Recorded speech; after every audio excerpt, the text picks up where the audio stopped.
안녕하세요. 오늘도 사연살롱을 찾아주셔서 감사합니다. 전 수원에서 고깃집을 운영 중인 50대 초반 박유정이에요. 제 나이대 대부분 사람들이 그렇듯 저 역시 앞만 보며 달렸어요. 남부럽지 않은 재력을 갖춘 건 아니지만 남에게 손가락질 받을 일 안 하고 살았다는 게 큰 자부심이죠. 제가 운영하는 가게 하늘정원은 부모님께 물려받은 3대째 운영하는 곳이에요. 40년 전 할머니 손맛으로 시작한 작은 고깃집이 지금은 맛집이 됐죠. 손님들은 우리 가게 특제 양념이 비법이라고 하지만 사실 정성이 비법이에요. 부모님께서 그러셨듯 저도 매일 아침 일찍 일어나 준비해요. 고기 손질부터 밑반찬까지 제 손으로 하나하나 정성 들여 만드니까요. 유정씨, 오늘도 바쁘시네요. 저번에 제가 데려온 거래처 분들이 여기 고기 맛있다고 또 오자고 난리예요. 그렇게 처음 만난 사람이 지금의 남편이 되었네요. 그땐 부모님께 물려받은 게 아니라 도와드리던 때였어요. 취직을 하려 여기저기 면접을 보러 다니기도 했었는데 부모님이 운영하는 곳처럼 월급을 쳐주는 곳이 없더라고요. 특별히 전공이 있어서 좋은 직장에 취직할 수 있었던 것도 아닌지라 부모님 밑에서 일을 배우던 시기였죠. 지금 남편은 당시 의료기기 영업사원으로 일하면서 병원 관계자들을 자주 데려왔어요. 늘 웃는 얼굴로 손님들을 챙겨주는 모습이 참 매력적이라고 생각했죠. 처음엔 그저 단골 손님 중 한 명이었어요. 지금 생각해보면 웃음이 나오는 게 그 당시엔 그저 인사를 나누는 정도였는데 아버지가 저보고 그러시더라고요. 저 사람 너 좋아하는 것 같은데? 아버지 무슨 말씀이세요? 손님한테 그런 농담하시면 어떡해요? 그땐 웃으며 넘겼는데 그 말을 들은 후론 그가 매번 오는 모습이 달리 보이기 시작했어요. 혹시 요즘 일이 잘 안 되는 건 아니시죠? 요즘은 거래처분들보다 혼자 오시는 횟수가 더 많아지신 것 같은데요. 그게 제가 여기 고기가 정말 맛있어서요. 눈을 마주치지 못하고 얼굴이 빨개지던 그 모습이 아직도 생생해요. 그땐 몰랐지만 나중에 고백받고 나서야 알았죠. 그가 우리 가게에 일주일에 3번씩 오던 이유가 고기 맛 때문만은 아니었다는 걸요. 사실 유정 씨 보려고 온 거예요. 처음 봤을 때부터 마음에 들었거든요. 그때 어색하게 우는 남편을 보는데 이 사람이라면 평생 살아도 괜찮을 것 같다는 생각이 들었어요. 잘생긴 얼굴도 아니고 호감형도 아닌데 말이에요. 키만 크고 덩치도 산만해서 생긴 건 꼭 선적 같은데 웃는 모습이 해맑은 아이처럼 보였거든요. 어디 가서 누구한테 나쁜 짓 안 하겠다는 생각에 연애를 시작했고 그렇게 결혼이 빠르게 진행됐어요. 연애 기간은 짧았지만 그만큼 알아갈 시간이 충분했어요. 의료기기 영업사원이라는 직업 특성상 병원을 돌아다니며 영업을 하는 일이다 보니 다양한 사람들을 만나는 직업이었죠. 그런데도 그는 항상 정직하게 일했어요. 병원 사람들이랑 술 마실 때 접대비 같은 거 많이 쓰시죠? 아니요. 전 실적은 좀 못 미칠 줄 몰라도 그런 식으로 일하긴 싫어요. 정 안 되면 다른 회사 가면 되죠. 이 말을 들었을 때 이 사람이구나 싶었어요. 서로 마음이 맞았고 부모님들도 반대할 이유가 없었으니까요. 시부모님은 정말 좋으신 분들이었어요. 특히 시어머님은 저를 친딸처럼 아껴주셨죠. 낯선 며느리 노릇에 버겁던 저를 늘 다독여 주셨어요. 유정아, 식당 일 힘들 텐데 우리 아들이 많이 도와주냐? 그 녀석 어릴 때부터 게을러서. 어머니 무슨 말씀이세요? 오빠가 얼마나 잘해주는데요. 걱정 마세요. 그래, 다행이구나. 유정아, 나 너무 며느리라 부르지 말고 딸이라고 불러도 될까? 딸 없이 아들만 둘 키웠더니 딸이 그렇게 그립더라고. 어머님은 정이 많은 분이었어요. 결혼식 날 친정어머니와 함께 손을 잡고 예쁘게 키운 딸 주셔서 감사하다며 울던 모습이 아직도 눈에 선해요. 시어머님이 어떤 분이냐고 묻는 친구들에게 전 항상 복받았다고 대답했어요. 그만큼 좋은 분이셨거든요. 그 따뜻한 말씀이 마지막이 될 줄 누가 알았겠어요. 결혼한 지 1년도 채 되지 않아 시부모님 두 분 모두 교통사고로 돌아가셨거든요. 여행 가시던 중에 빗길이 미끄러져 중앙선을 넘었는데 다가오는 차량과 부딪힐 걸 걱정하셨는지 급하게 꺾은 차량은 전봇대를 박았고 그대로 현장에서 말도 못할 슬픔이었어요. 장례식장은 비통함으로 가득했어요. 친척들은 물론이고 병원 관계자들, 동네 주민들까지 많은 분들이 오셨어요. 그만큼 두 분이 사람들에게 선하게 살았다는 증거겠죠. 그때 도련님은 고등학생이었어요. 열심히 공부하던 17살, 부모님을 한 번에, 그것도 갑자기 잃은 충격이 얼마나 컸을까요? 병원에서 만난 도련님은 한없이 작아 보였어요. 형수님, 이게 무슨 일이야? 머리카락을 흩날리며 달려온 도련님의 얼굴은 창백했어요. 눈물조차 나오지 않는 듯 했죠. 그저 멍하니 서 있는 모습이 지금도 눈에 선해요. 도련님은 그날 이후로 한동안 말이 없어졌어요. 학교를 가지 않겠다고 해서 한 달 정도 휴학을 했는데 그 시간이 도련님에게는 너무나 길게 느껴졌나 봐요. 방에서 나오지도 않고 밥도 거의 먹지 않았으니까요. 어느 날 아침 도련님이 갑자기 교복을 입고 나왔어요. 형수님, 저 학교 갈게요. 그 말 한마디에 우리는 얼마나 안도했는지 몰라요. 그날부터 도련님은 더 열심히 공부했어요. 마치 부모님이 보고 계신다는 듯이요. 지석아, 우리가 있잖아. 형이랑 형수가 있어. 괜찮을 거야. 그날부터 우리는 그를 책임지는 부모가 됐어요. 저와 남편은 30대 초반으로 결혼해서 아직 자식도 없는데 갑자기 부모 역할을 맡게 된 거죠. 결코 쉬운 일은 아니었어요. 사춘기 소년이 갑자기 부모를 잃은 상태에서 형과 형수의 말을 다 들어줄 리 없잖아요. 때로는 반항도 했고 가끔은 밤새 안 들어오기도 했어요. 하지만 우리는 끝까지 도련님을 믿고 기다렸어요. 그게 부모의 역할이라고 생각했으니까요. 도련님은 방황하는 것 같더니 어느 순간 학업에 매진하더군요. 마치 그것만이 자신의 존재의 이유인 것처럼요. 우리가 걱정될 정도로 자신을 몰아붙이는 모습이 안쓰러웠어요. 지석아, 이제 좀 쉬지 그래. 며칠째 제대로 잠도 안 자고. 괜찮아요. 공부해야 돼요. 부모님이 바라셨던 대로 좋은 의사가 되려면 더 열심히 해야죠. 사실 시부모님이 도련님이 의사가 되길 바라셨다는 말은 들어본 적 없어요. 그저 도련님이 자기 스스로 목표를 세우고 그것을 향해 달려가는 것 같았죠. 어쩌면 부모님이 갑자기 돌아가신 일이 도련님에게는 충격과 동시에 삶의 목표를 확고히 하는 계기가 된 건지도 몰라요. 내가 의사였다면 부모님을 살릴 수 있었을까라는 생각이 그의 마음 깊은 곳에 자리 잡은 것처럼요. 그렇게 세월이 흘렀어요. 도련님은 우수한 성적으로 대학교에 입학하고 졸업 후 인턴, 레지던트를 거쳐 유명 대학병원 외과 의사가 됐죠. 그렇게 시간이 흐르는 동안 저희 부부는 아이를 낳지 못했어요. 병원도 다녀봤지만 여러 이유가 있었죠. 처음엔 서운했지만 나중엔 도련님이 우리의 아들이라는 생각으로 위안을 삼았어요. 그래서 더 도련님에게 모든 정성을 쏟았는지도 몰라요. 지석아, 이제 나이도 적지 않은데 결혼은 언제 할 거니? 형, 그런 말 자꾸 하지 마세요.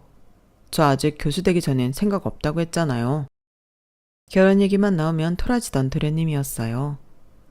저와 남편은 속으로 얼마나 걱정했는지 몰라요. 나이 30 넘어 40이 다 되어가는데도 연애 한번 제대로 안 하는 것 같더라고요. 가끔 소개팅도 시켜봤지만 번번이 실패했죠. 유정아, 지석이 걱정돼. 벌써 39인데 아직도 저러고 있어. 나도 그래. 근데 우리가 뭐라고 해도 소용없을 것 같아. 부모가 아니니까 자칫 잔소리로 들릴 수도 있고. 저희는 가슴 졸이며 지켜볼 수밖에 없었어요. 가끔 우리가 부모 노릇을 제대로 못해서 그런가? 부모님이 살아계셨다면 더 잘 설득하셨을까 하는 생각이 들 때도 있었어요. 그래도 도련님이 자기 길을 열심히 가는 모습이 대견하고 자랑스러웠어요. 그런데 어느 날 갑자기 도련님이 전화를 했어요. 평소와는 달리 목소리가 들떠 있었어요. 형수님, 이번 주말에 시간 있어요? 소개할 사람이 있는데. 뭐? 정말? 누구? 같은 병원에 근무하는 의사예요. 결혼하고 싶은 사람. 같이 저녁 먹어요. 얼마나 놀랐는지 몰라요. 평소 결혼 얘기만 나와도 화내던 사람이 갑자기 여자친구를 소개한다니. 그것도 같은 의사라니. 기대와 설렘으로 주말을 기다렸죠. 안녕하세요. 지석 씨한테 말씀 많이 들었어요. 처음 만난 예비동서는 예상과 달리 조금 차가운 느낌이었어요. 미소는 짓고 있었지만 눈빛이 웃지 않는달까? 그래도 도련님이 좋아하니 좋은 사람이겠거니 생각했죠. 서로 다른 성격이 만나면 더 좋은 부부가 된다고들 하잖아요. 도련님이 워낙 묵묵하고 진중한 성격이니 예비동서가 활발하고 명랑할 거라 기대했는데 의외로 비슷한 성격이라 놀랐어요. 어서 와요. 안 그래도 도련님이 결혼하고 싶은 여자 생겼다고 말했을 때 얼마나 놀랐다고요. 교수 되는 게 꿈이라고 교수 되기 전까진 연애도 안 한다고 해서 얼마나 걱정했는데. 형수님, 그건 이 사람 만나기 전의 얘기죠. 그렇다고 저 교수 포기한 거 아니니까 걱정 마세요. 아셨죠? 도련님이 예비 동서의 손을 꼭 잡고 말하는 모습이 참 보기 좋았어요. 20년 가까이 함께 지내면서 도련님이 누군가에게 이렇게 애정을 표현하는 모습은 처음 봤거든요. 그 순간만큼은 예비 동서에 대한 어색함도 있고 그저 기뻤어요. 정말 고마워요.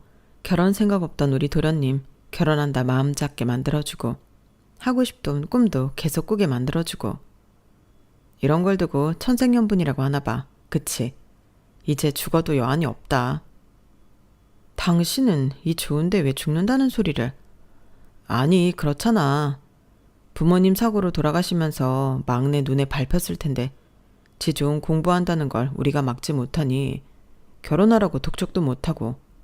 당신한테 말은 안 했지만 내가 얼마나 마음 졸였다고. 그런데 이렇게 근사한 재수 씨를 데리고 오다니 난 정말 오늘 죽어도 여한이 없어.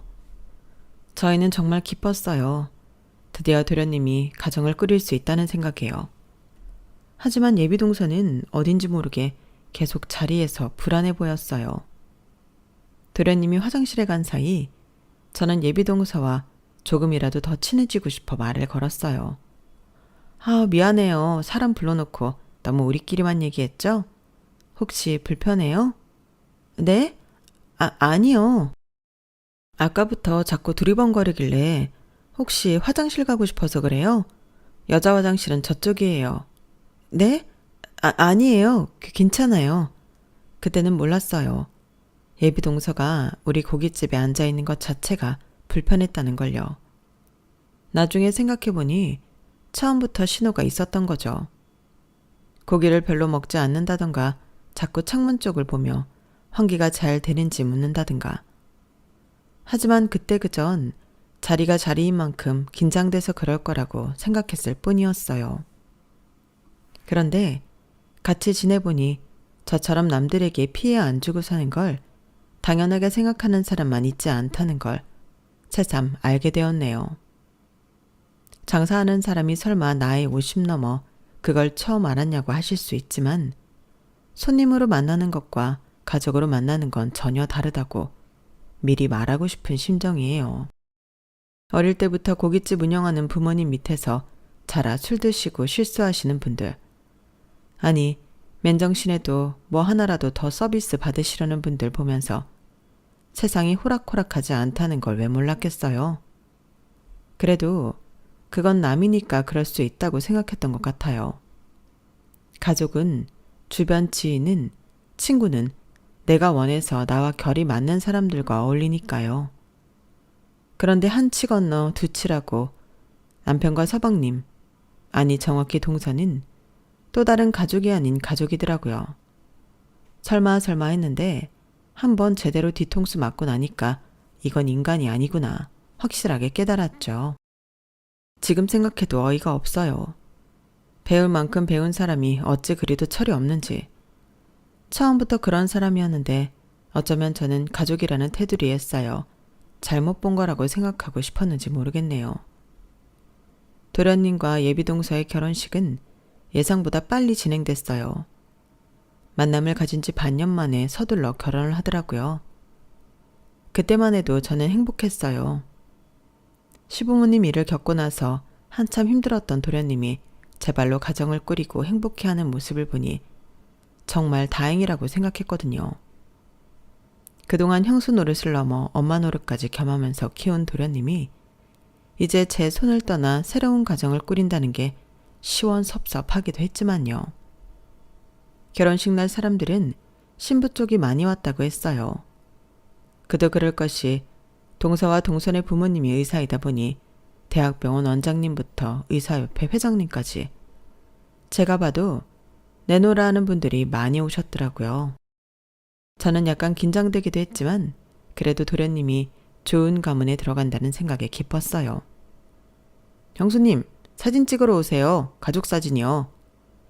도련님이 부르길래 신랑 신부 부모님들 옆에 가서 섰는데 동서 어머님이 살짝 눈살을 찌푸리시더라고요. 아, 가족 사진은 부모님들하고만 찍죠?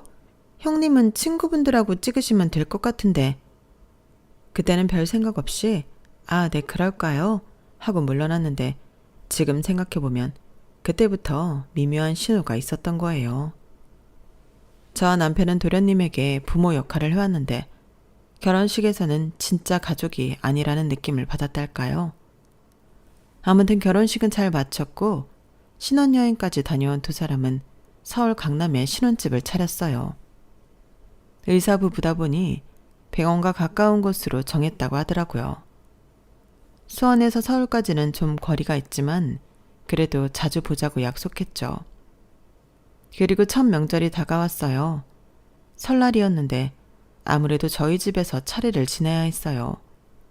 시부모님 제사를 지내는 곳이니까요. 저는 며칠 전부터 장을 보고 음식을 준비했어요.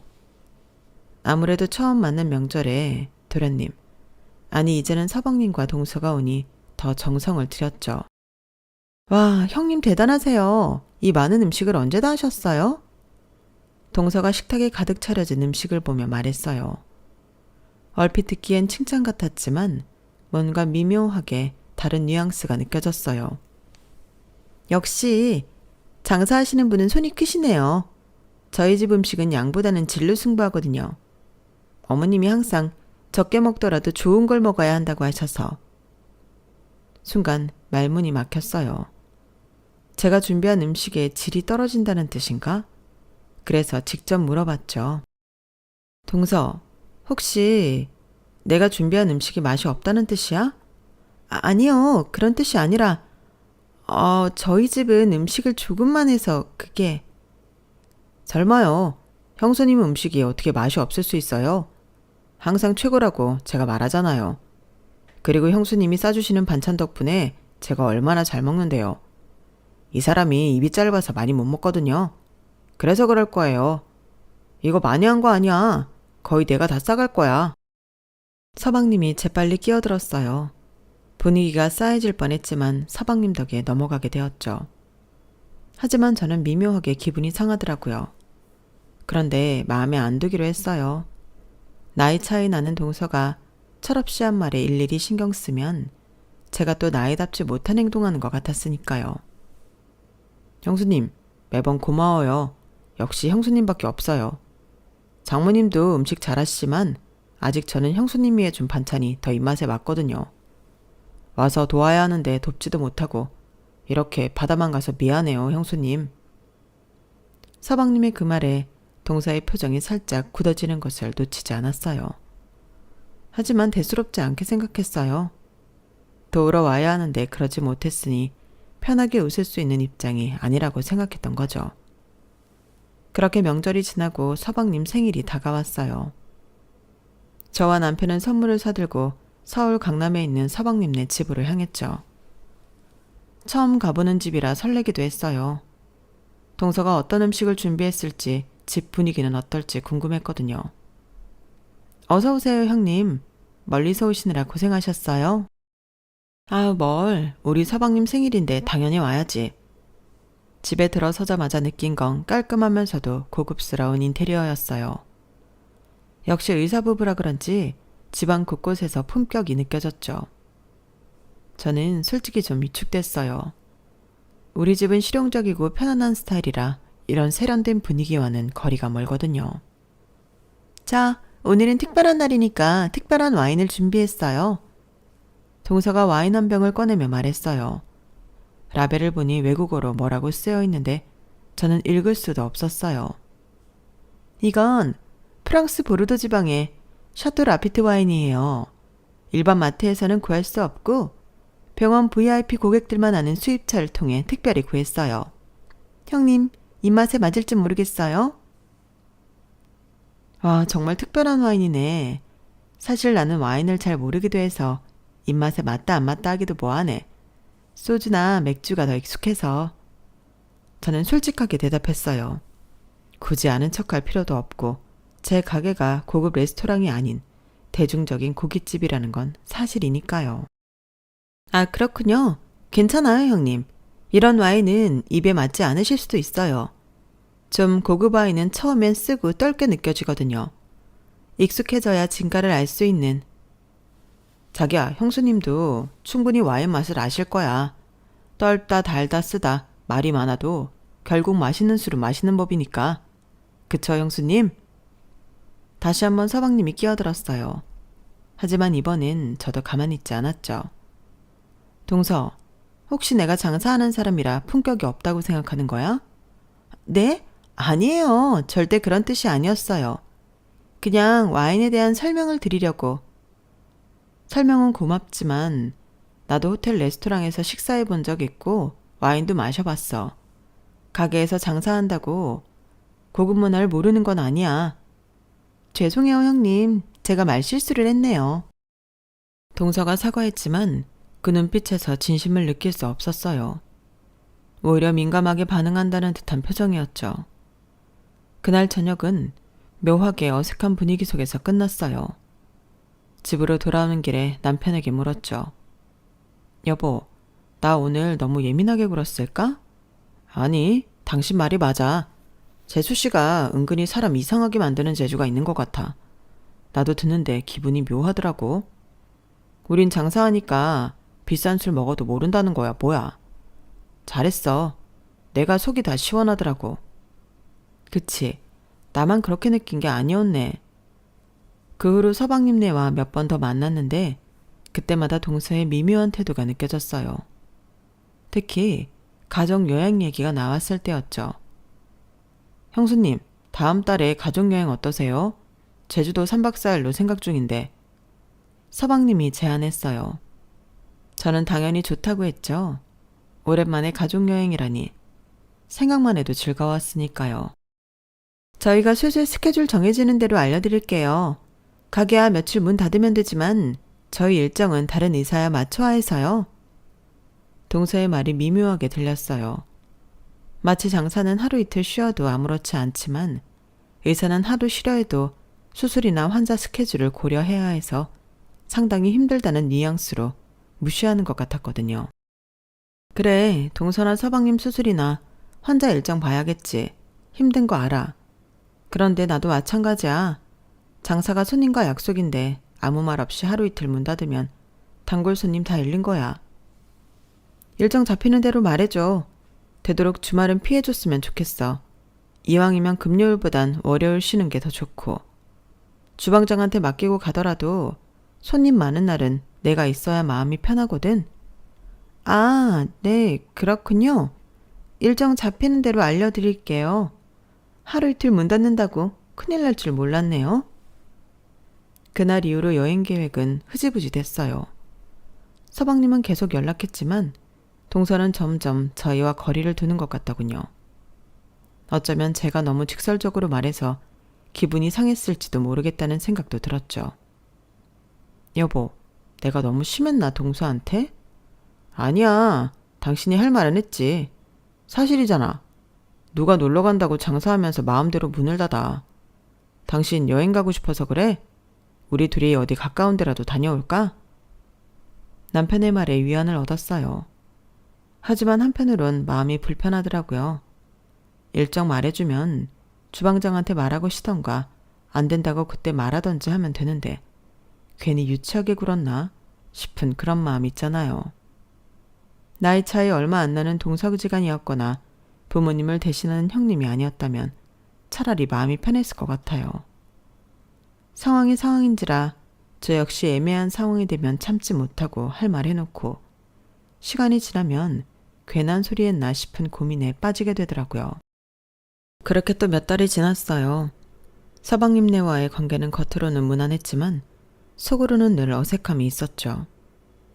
그렇게 서방님과 동서는 의사부부로 새 삶을 시작했고 저는 그들을 응원하는 마음으로 지켜봤어요. 항상 그랬듯이 힘든 일이 있으면 연락하라고 했죠. 서방님은 종종 전화해서 안부를 물었지만 동서는 거의 연락이 없었어요. 그저 명절이나 집안 행사 때 얼굴을 비추는 정도였죠. 지난주 서방님에게서 좋은 소식을 들었어요. 오랫동안 준비해온 교수 자리에 최종 제안을 받았다는 거였죠. 얼마나 기뻤는지 몰라요. 서방님의 목소리에서 설렘이 느껴졌고 저 역시 가슴이 벅차올랐어요. 어린 시절부터 꿈꿔온 교수 자리, 그것도 명문 대학병원에서 말이죠. 시부모님이 살아계셨다면 얼마나 자랑스러워 하셨을까요? 형수님, 이 모든 게 형수님 덕분이에요. 부모님 돌아가시고 형수님이 없었다면 제가 지금 이 자리에 있을 수 없었을 거예요. 무슨 소리예요? 서방님이 스스로 이뤄낸 거죠. 열심히 공부하고 노력한 결과잖아요. 아니에요, 형수님. 정말로요. 형님과 형수님이 제 부모님 역할을 해주셨기 때문에 가능했어요. 특히 형수님은 정말 친어머니처럼 저를 보살펴 주셨잖아요. 그 말을 듣는데 눈물이 났어요. 부모님의 빈자리를 채워준다는 게 얼마나 어려운 일인지 또 얼마나 보람된 일인지 새삼 깨달았죠. 고맙단 말 드리려고 했던 건 아니지만 남편 말처럼 먼 훗날 시부모님을 다시 만난다면 부끄럽지 않겠다는 생각에 정말 뿌듯했어요. 그렇게 며칠이 지났을까? 평범한 화요일 오후였어요. 주방에서 저녁 준비를 하는데 갑자기 전화가 왔어요. 동서였죠. 솔직히 좀 놀랐어요. 동서가 먼저 전화를 한 적이 거의 없었거든요. 형님, 안녕하세요. 오랜만이에요. 동서의 목소리는 평소보다 한 톤 높았어요. 뭔가 들뜬 것 같았죠. 저는 수화기를 귀에 대고 손을 씻으며 대답했어요. 그래, 오랜만이네. 무슨 일 있어? 서방님 교수 제의 축하해. 서방님한테 들었어. 아, 벌써 들으셨군요? 네, 정말 기쁜 일이죠. 오빠가 얼마나 좋아하는지 몰라요. 동서의 목소리에서 진짜 기쁨이 느껴졌어요. 저도 서방님의 성공이 정말 자랑스러웠죠. 그래서 말인데 형님, 이번에 오빠 교수 임명 축하 겸 동창회를 하려고 해요. 의대 동기들끼리 모여서요. 그래? 좋은 생각이네. 그런데 형님, 사실 부탁드릴 게 있어서요. 부탁? 뭔데? 말해봐. 이번 모임을 형님 가게에서 하면 어떨까 해서요. 제가 생각해봤는데 오빠 교수 임명 축하 자리니까 다른 곳보다 오빠랑 연관 있는 데서 하면 어떨까 싶어서요. 게다가 형님에게 도움도 되고 좋을 것 같은데 어떠세요? 갑자기 동서가 이런 말을 하니 의외였어요. 그동안 우리 가게에 대해 별로 관심을 보이지 않았던 사람인데 말이죠. 하지만 한편으론 서방님을 위해 노력하는 모습이 보기 좋다고 생각했어요. 모임이 언제인데? 다음 주 토요일 저녁 6시요. 의대 동창들이라 50명 정도 될 것 같아요. 장소는 충분하겠죠? 순간 머릿속이 복잡해졌어요. 주말은 항상 손님이 가장 많은 날이라 예약을 받지 않는 날이었거든요. 특히 저녁 시간대는 자리가 없어 돌려보내는 손님도 많을 정도였으니까요. 게다가 50명이라 그건 거의 가게 전체를 비워야 하는 수준이었어요. 미안한데 주말이면 좀 어려울 것 같아. 단골 손님이 많은 편이라 누군 예약 주고 누군 안 해주면 말들이 많아서 주말에는 원래 예약을 안 받거든. 평일로 바꿀 수는 없을까? 그게 다들 의사다 보니 평일에는 모이기 힘들어요. 주말 아니면 거의 불가능해요. 형님, 한 번만 특별히 봐주시면 안 될까요? 다른 날도 아니고 오빠 교수직 축하로 동기들이 모이자는 건데 어떻게 안 되나요? 일반 모임도 아니고 서방님 승진 축하를 위해 모인다는 말을 들으니 망설여지더라고요. 돕고 싶은 마음도 컸죠. 글쎄, 그날 오시는 손님한테 죄송한데 멀리서 일부러 주말에만 오시는 분들도 계신데 정말 죄송해요 형님. 제가 너무 큰 부탁을 드리는 거죠. 저는 형님이 오빠한테 잘해주셔서 그런 건데 형님이 곤란하시면 어쩔 수 없죠. 친구들 모인 자리에서 형님 덕분이라고 감사 인사도 드리고 싶었는데 동서의 말의 순간 무슨 의미가 있나 싶었지만 진심으로 서방님을 축하하고 싶은 마음이 컸어요. 그리고 형님으로서 동서와의 관계도 좀 더 가까워질 수 있는 기회라 생각했죠. 알았어. 어차피 서방님 좋은 일인데 그날은 예약을 받지 않을게. 날짜랑 시간 정확히 알려줘. 정말요? 형님 정말 감사합니다. 다음 주 토요일 저녁 6시에 시작하려고 해요.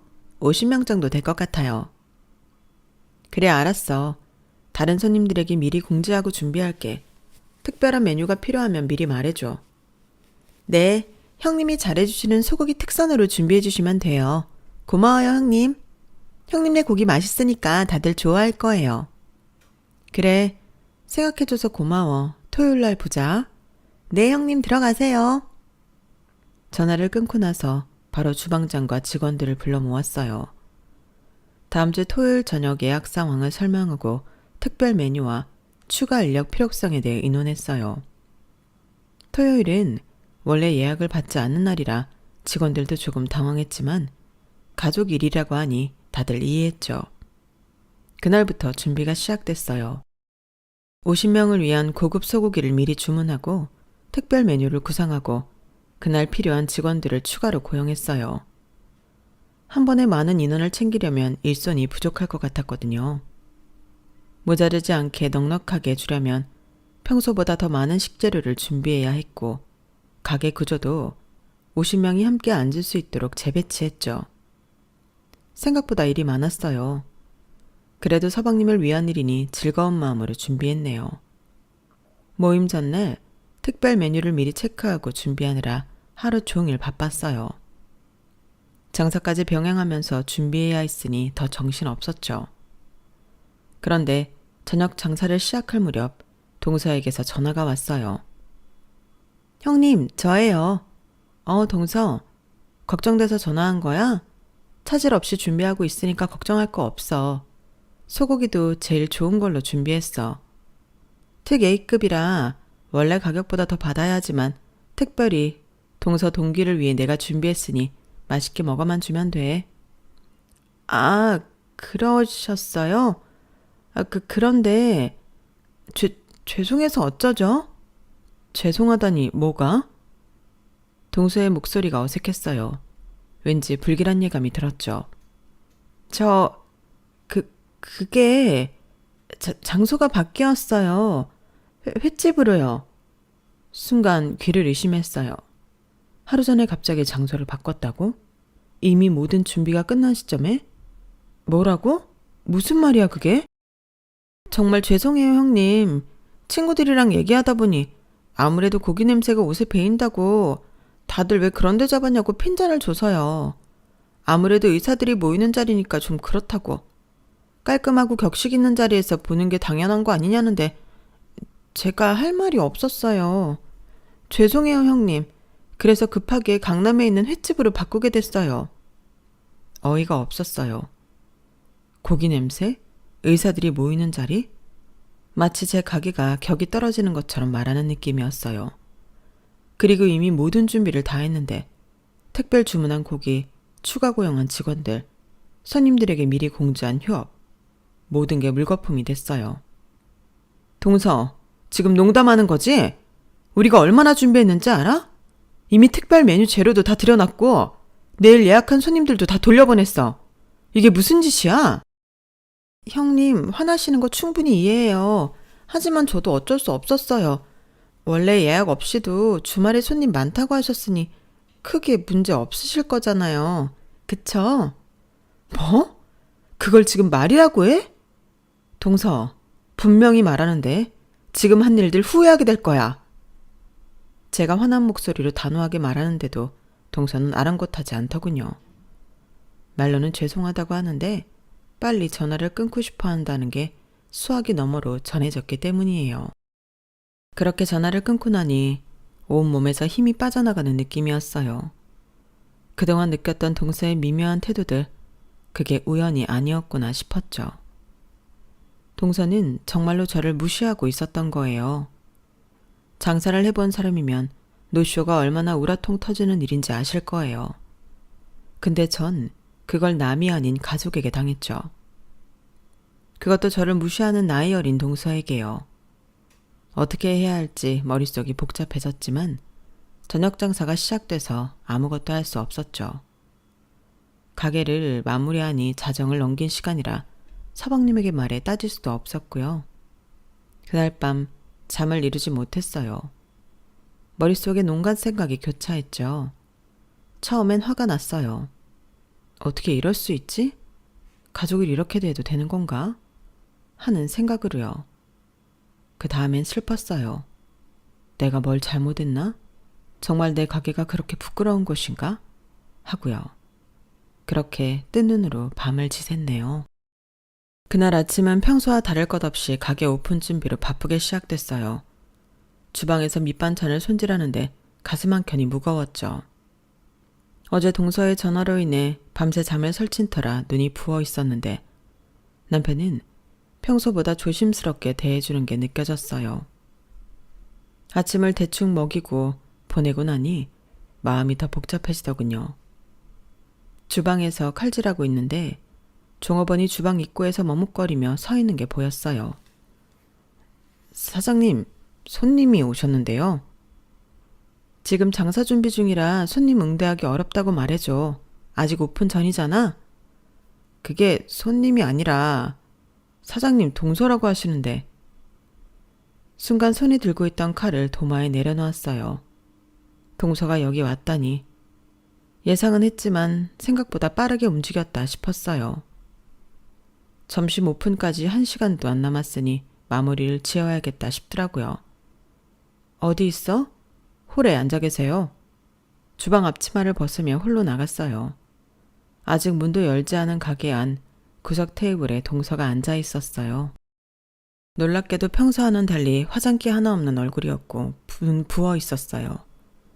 그 모습에 순간 당황스러웠지만 어제 일을 생각하니 냉정하게 말이 나가더라고요. 가까이 다가가 동서 앞 테이블에 섰어요. 앉으려는 생각도 없었죠. 무슨 일이야? 난 지금 장사 준비 중이야. 차갑게 말했어요. 더 이상 친절하게 대할 이유가 없다고 생각했으니까요. 형님, 정말 죄송합니다. 동서는 떨리는 목소리로 말했어요. 하지만 저는 표정 하나 바꾸지 않았죠. 곧 점심 손님들이 오실 시간이야. 할 말 있으면 빨리 하고 가. 형님, 제가 어제 정말 잘못했어요. 제 생각이 짧았어요. 그래서 형님이 준비하신 모든 비용 계산하려고 왔어요. 동서는 떨리는 손으로 지갑에서 카드를 꺼냈어요. 마치 이 자리를 빨리 벗어나고 싶은 듯한 표정이었죠. 좋은 소고기 준비하셨다고 하셨잖아요. 원래 가격보다 비싸다고 하셨으니까 그거 다 포함해서 계산할게요. 얼마예요? 그 말을 듣는 순간 더 화가 났어요. 마치 돈만 주면 모든 게 해결된다는 태도 같았거든요. 동서, 돈 문제가 아니잖아. 그래도 먹지도 않는 음식값을 왜 내려고 해? 그만하고 돌아가. 이러다 영업방해로 신고할 수도 있어. 주방에서 직원들이 힐끔힐끔 이쪽을 쳐다보는 게 느껴졌어요. 하지만 그냥 무시했죠. 형님 제발요. 이것만이라도 해결하고 가게 해주세요. 해결? 뭘 해결한다는 거야? 돈이면 다 되는 거야? 정말 그렇게 생각해? 그때 동서가 갑자기 자리에서 일어나더니 제 앞에 무릎을 꿇었어요. 식당 바닥에 말이죠. 저는 순간 너무 황당해 말을 잇지 못했어요. 형님, 살려주세요. 제발요. 동서의 행동에 주변이 순식간에 조용해졌어요. 주방 직원들도 홀 청소하던 아르바이트생도 모두 멈춰 서서 우릴 쳐다봤죠. 뭐? 무슨 말을 하는 거야? 일어나. 사람들이 다 보고 있잖아. 내가 뭐라고 동서를 살리고 말고 한다고 그래? 사람 살리는 건 의사인 동서가 잘하는 거 아니었어? 오빠가 형님께 사과하고 용서받지 않으면 이혼하겠다고 했어요. 제발 형님, 저 좀 용서해 주세요.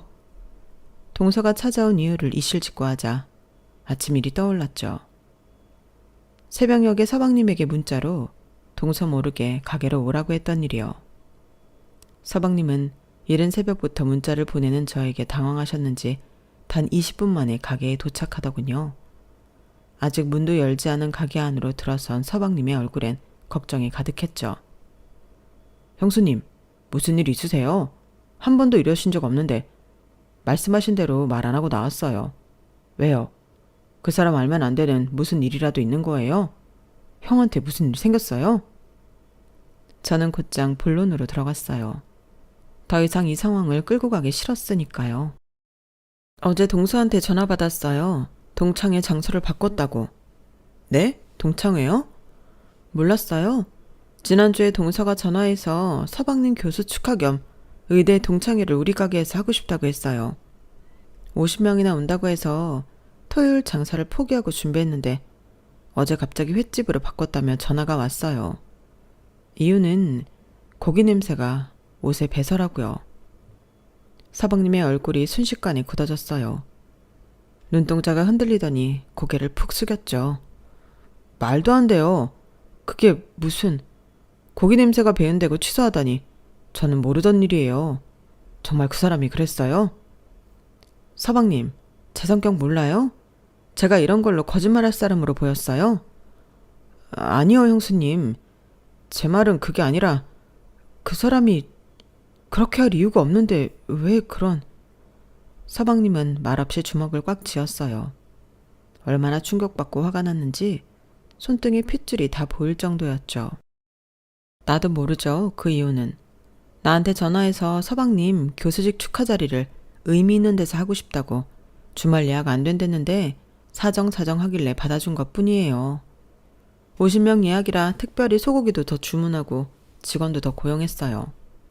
단골 손님 예약도 다 돌려보내고요.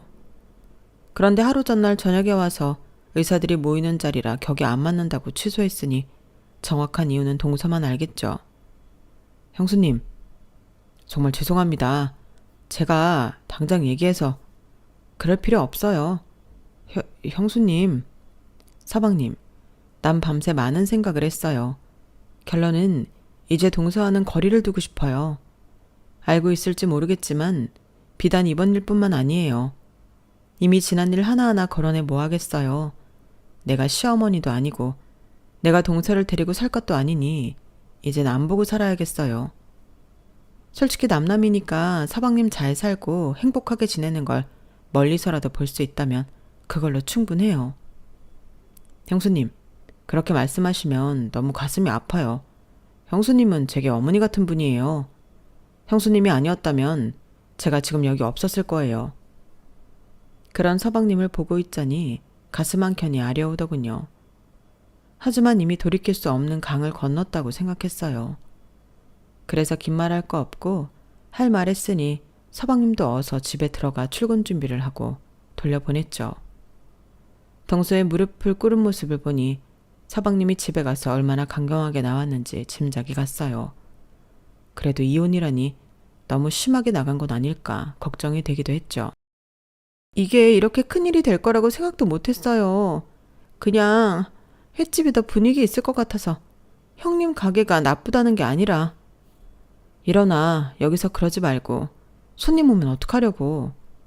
동서를 부축해 일으키며 주변 직원들에게는 평소처럼 일하라는 눈짓을 했어요. 동서를 좀 더 조용한 구석자리로 안내했죠. 동서, 솔직히 말해봐. 이유나 좀 듣자. 왜 나한테 이런 짓을 한 거야? 내가 예쁘거나 나이 차이가 얼마 안 나면 모르겠는데 나는 동서보다 훨씬 나이도 많고 같은 직군도 아니라 만날 일도 없고 대체 왜 그랬는지 모르겠어. 동서는 한참을 흐느끼다가 고개를 들었어요. 사실 질투가 났어요. 질투? 네. 가족이 되었으면 저를 1순위로 생각했으면 좋겠는데 오빠는 항상 형님 형님하고 어머니 같은 분이라 형님 아니었으면 의사고 뭐고 노숙자 되었을 거라고. 그게 무슨... 솔직히 이해가 안 됐어요. 남편이 스스로 노력해서 된 거지 누가 등 떠민 것도 아닌데 그거 가지고 형님을 어머니처럼 생각한다는 둥 잘해야 한다고 말할 때마다 솔직히 안 봐도 그만이라 생각한 거 맞아요. 어이가 없었어요. 정말 이런 이유로 저를 무시하고 있었다고요? 서방님이 저를 존경하고 감사하게 여기는 걸 질투한다니 얼마나 유치한 마음가짐인지 이해할 수 없었어요. 동서, 사람이 어떻게 그런 마음가짐을 가질 수 있어? 서방님은 부모님을 일찍 여의고 힘든 시간을 보냈어. 내가 그저 형수로서 도리를 했을 뿐인데 그걸 질투한다니. 알아요, 형님. 제가 너무 철이 없었어요. 이제 와서 생각해보니 너무 부끄럽고 죄송해요. 어떤 변명을 해도 오빠한테 통하지 않아요. 다신 이런 짓도 형님 서운한 말도 안 하고 다 고칠게요. 제발 용서해 주세요. 오픈 시간이 다가오고 있었어요. 주방에서 냄비 소리가 들리고 종업원들이 테이블을 세팅하는 소리가 들렸죠. 일어나, 가게에서 이러지 말고 곧 손님들 오실 시간이야. 형님이 용서해 주신다고 하기 전에 못 가요. 동서, 서방님이 정말 단호하게 나왔나 봐요. 오늘 아침 서방님의 눈빛이 떠올랐어요. 어머니처럼 여기던 사람을 무시한 게 아내에게 얼마나 실망했던지. 아마 집에 가서 엄청난 언쟁이 오갔을 거예요. 하지만 이혼까지 거론할 줄은 몰랐네요. 정말 후회해요, 형님. 제 어리석음 때문에 제발 용서해 주세요. 오빠 말대로 형님은 오빠에게 친어머니보다 더한 분이라는 걸 알았어요. 제가 철이 없어서. 한숨이 나왔어요. 서방님과 동서의 결혼 생활이 깨지는 건 보고 싶지 않았으니까요. 아무리 실망했어도 이혼까지 가는 건 원치 않았어요. 알았어, 동서. 그만 울어. 동서가 눈물을 닦으며 고개를 들었어요. 눈에는 아직도 두려움이 가득했죠. 서방님이 이혼하는 건 보고 싶지 않아. 사과는 받아줄게. 동서의 얼굴에 안도감이 스쳤어요. 그렇지만 당분간은 서로 거리를 두는 게 좋겠다. 시간이 필요해.